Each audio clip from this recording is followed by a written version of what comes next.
Spider-Man 2 makes a comeback in Game Award wins, Microsoft explains their plan for Xbox games on more platforms, Helldivers 2 won't have a PvP mode, and Respawn may be working on a Mandalorian game. All that and more in today's PlayStation news. Let's get to them. Spider-Man 2 may have been snubbed out of the Game Awards in December, but it got its big comeback moment at the 27th DICE Awards, alongside Baldur's Gate 3 leading with the most wins. The event was hosted by IGN's Stella Chung and Kenafoni's Greg Miller, and it's part of the DICE Summit, a gaming industry conference in Las Vegas organized by the Academy of Interactive Arts and Sciences. Spider-Man 2 was the big winner of the night, with Insomniac taking home 6 awards for Outstanding Achievement in Animation, Original Music Composition, Audio Design, Technical Achievement, Character with Miles Morales, and Action Game of the Year. It was followed by Baldur's Gate 3 with 5 awards for Larian Studios, including Outstanding Achievement in Story, Game Design, Game Direction, RPG Game of the Year, and Game of the Year. It was a special night for Sony Interactive Entertainment, as it also won Sports Game of the Year for MLB The Show 23, and Immersive Reality Technical Achievement for Horizon Call of the Mountain.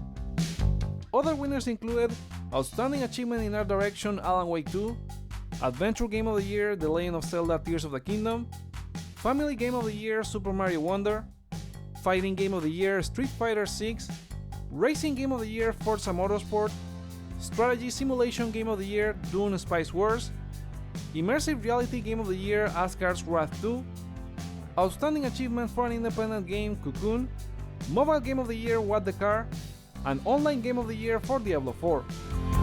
Congratulations to all of the winners and their teams. Do you agree with them? Let us know in the comments.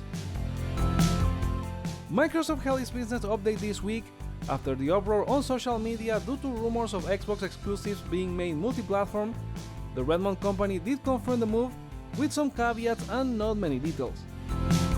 Phil Spencer said that only 4 games will be made the exclusive, is that even a word, and launch on PS5 and Switch, 2 of them smaller games, and the other 2 are games as a service that have plateaued on Xbox.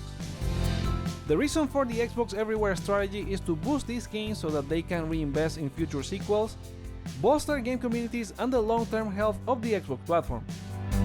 They did announce the titles as the dev teams have their marketing plans. I guess that one is appearing at the rumored Nintendo Direct for next week, but a new leak from The Verge indicates these 4 games are Hi-Fi Rush, Pentiment, Sea of Thieves, and Grounded. Spencer also confirmed Starfield and Indiana Jones won't jump to other platforms, but later contradicted himself in an interview with The Verge, where he said, "I don't think we should as an industry ever rule out a game going to any other platform. We're focused on these 4 games and learning from the experience. But I don't want to create a false expectation on those platforms that this is somehow the first 4 to get over the dam, and then the dam's going to open and that everything else is coming. That's not the plan today. I also don't want to mislead customers on those other platforms." Now you would believe this would stop more rumors from happening, but you're wrong, as The Verge also reports the Redmond company has considered bringing Gears of War, Microsoft Flight Simulator, and the next Doom game to more platforms. Final decisions have not been made, but they speculate there will be more than 4 games. And that's what it sounded from the podcast, as they tried to calm the storm that formed on social media, but it seems that if those 4 games do well, we could see them moving more exclusives. Phil Spencer also mentioned something I talked about in the previous video, with the news from Sony looking to expand to more platforms, specifically PC, but they also do MLB The Show on Xbox and Switch, even if that wasn't their decision. Anyway, it seems we're moving to a future where games are not going to be tied to one platform anymore, unless you are Nintendo. As a matter of fact, Spencer would love to have Sony and Nintendo games on their platform, as he spoke in an interview with GameFile, where he mentioned that this was not some kind of bartering system. He also talked about Helldivers 2. I will say, when I look at a game like Helldivers 2, and it's a great game, kudos to the team shipping on PC and PlayStation, I'm not exactly sure who it helps in the industry by not being on Xbox. I would personally love games to be everywhere, but exclusives are a necessary evil to move a platform, and Microsoft just bought 2 publishers to have exclusives to boost their platforms. What do you think of the Microsoft business update and the 4 games rumored to launch on PS5 and Switch? Voice your opinion in the comments or vote on the poll in the community tab.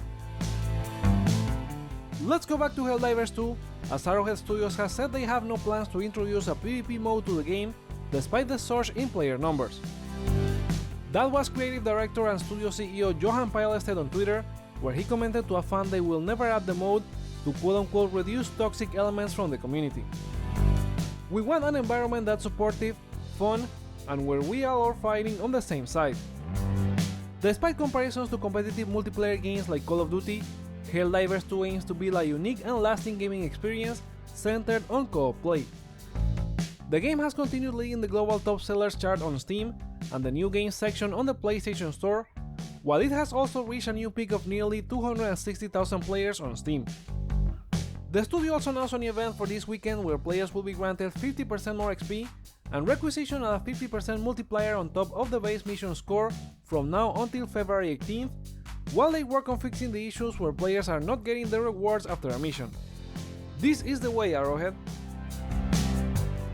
And this is the way we're gonna talk about Respawn making a first-person Mandalorian game according to sources from Insider Gaming. The game is in the early stages of development, and it will take place when the Galactic Empire dominates across the galaxy, with players being in the role of one of the popular bounty hunters. It was first believed to be led by creative director Mohamed Alavi, but it has been said that Alavi was in charge of a cancelled Apex Legends game, reported by Bloomberg. As for the game itself, it will not be an open world, but instead linear levels on different planets of the Star Wars universe. Players will be able to use different weapons and gadgets, such as a wrist rocket, grapple hook, a visor to tag enemies and mounties, and a jetpack allowing to move with horizontal dashing, vertical jumping, and boosting sliding similar to Apex. The game appears to be a very fast-paced FPS that will reward a risky approach by players for being stylish, like getting more health after successive kills.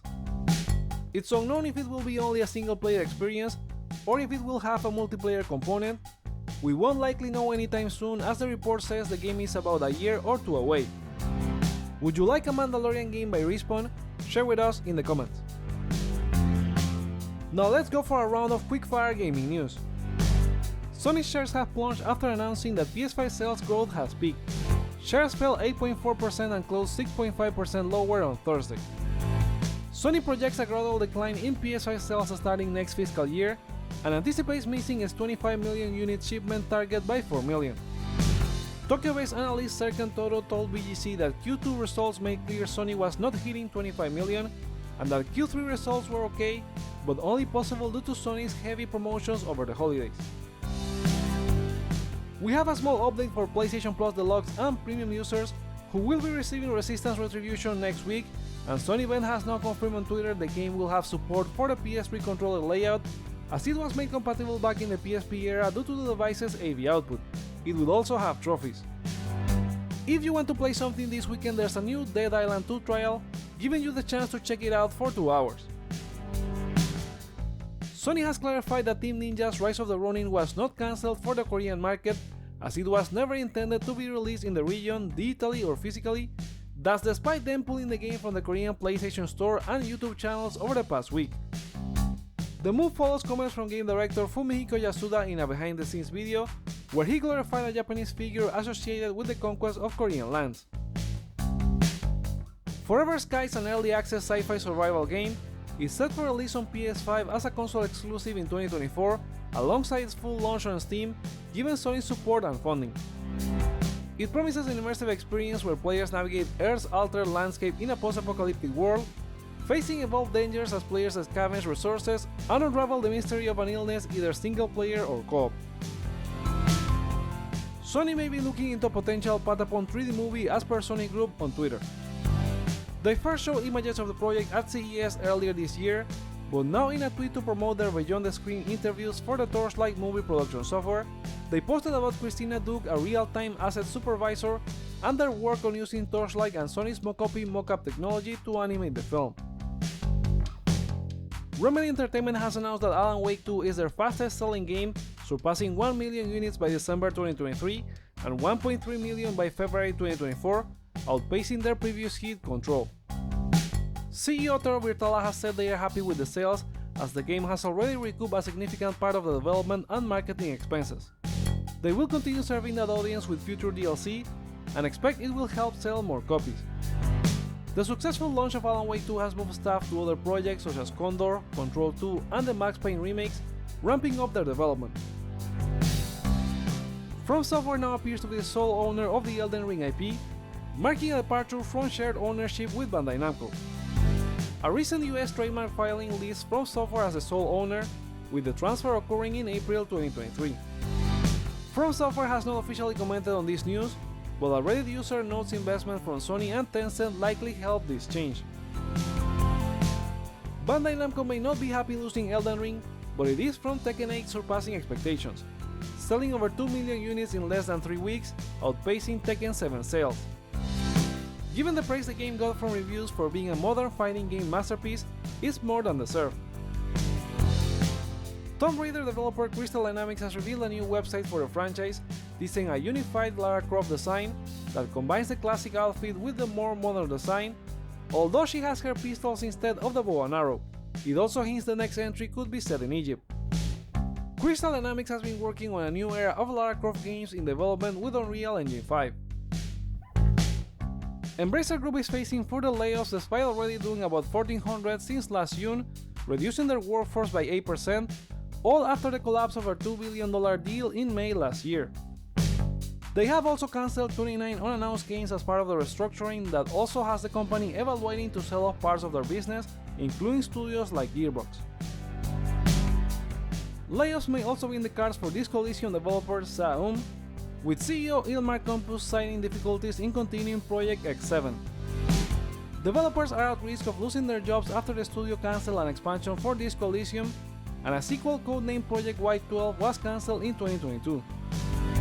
This leaves only 2 projects in the works at the studio: Project P1, a new sci-fi game on pause, and a project related to Disco Elysium. Sega has launched a new free DLC costume for Sonic Superstars, inspired by Shadow the Hedgehog, celebrating the new Sonic Cross Shadow generations announced at the January State of Play. This is just a cosmetic change, with the character not being fully playable in Superstars, but given the future game and the character's appearance in the upcoming 3rd movie, maybe it will one day. And those are the PlayStation stories for today. Come back on Monday for a new video, but remember to share your thoughts on any of these news in the comments below, like or dislike to let me know your feedback, check out other videos you may enjoy while you're here, such as everything on the PS5 sales results, and consider subscribing for more on PlayStation. Thank you so much for watching. My name is Joseph, this is Hype for Games, and let's get hype!